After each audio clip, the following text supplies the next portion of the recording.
Do you ever feel the anxiety that you have to test another product because if you don't, your store won't grow? And you have this worry that if you miss a week or two of testing, Shopify will punish you, and it just makes you feel like you're on this hamster wheel of uploading products that never seems to end, and it drains you. What if I were to tell you that you never need to feel like this again? Because I've discovered something that grew my store 500% faster when I stopped testing new products. And not only that, every time I do this strategy, it gives me a secret weapon every time I use, and it does this.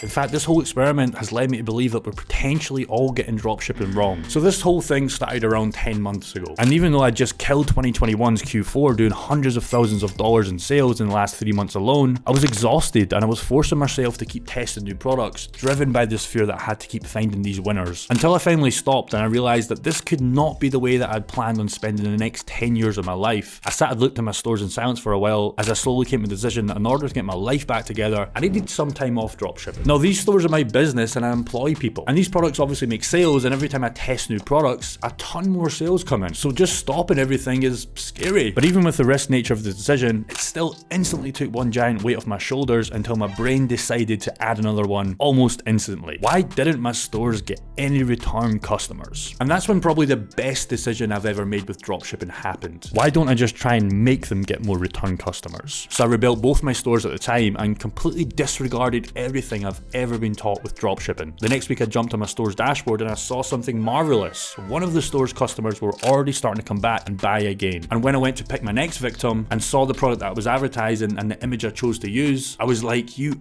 idiot. Why would you choose the same image as everyone else? And that fake scarcity timer, it's so bad, it's just burning my eyes. So I went and worked on it, and even though there was actually a big problem, I decided to set some rules for this experiment around what products I wanted to work on. And the first rule was they needed to be getting very few sales. So I didn't risk screwing up anything that was already doing well. And this product was dead, so it ticked that box. The next was search volume. It had to be really high, which also checked out. And the third was the product would have to have a good delivery time with my supplier. Enter the problem. It was bad.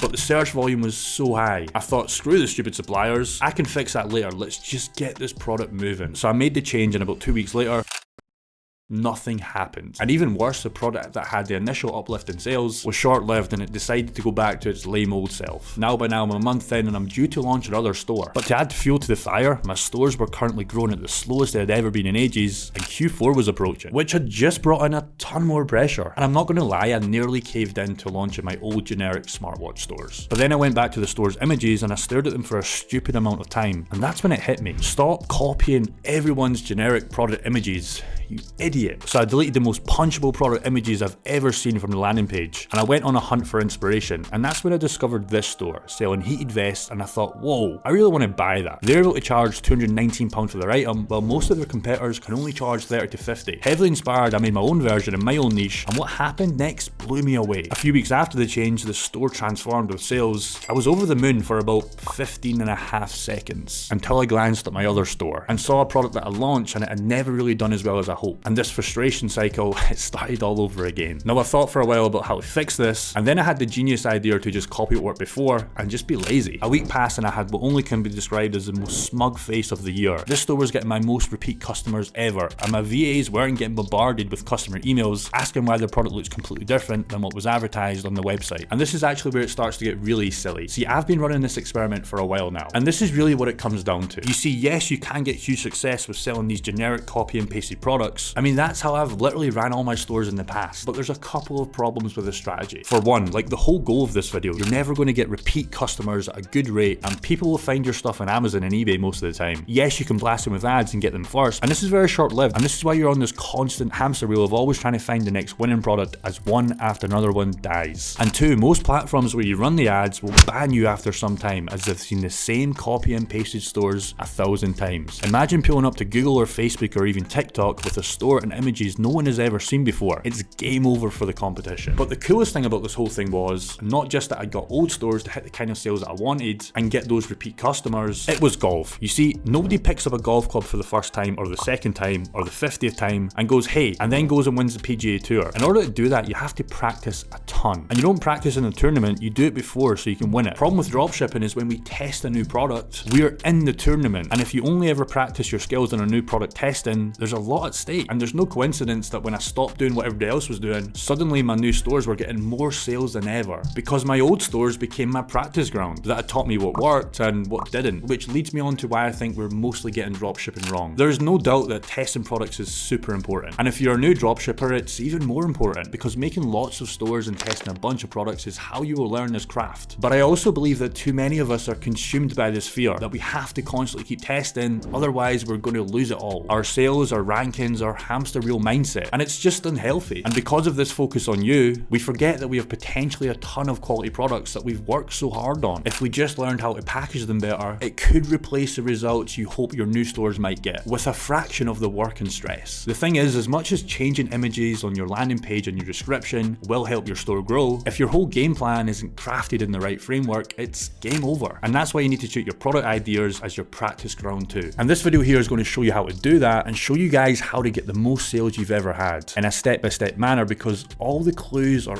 already waiting for you there.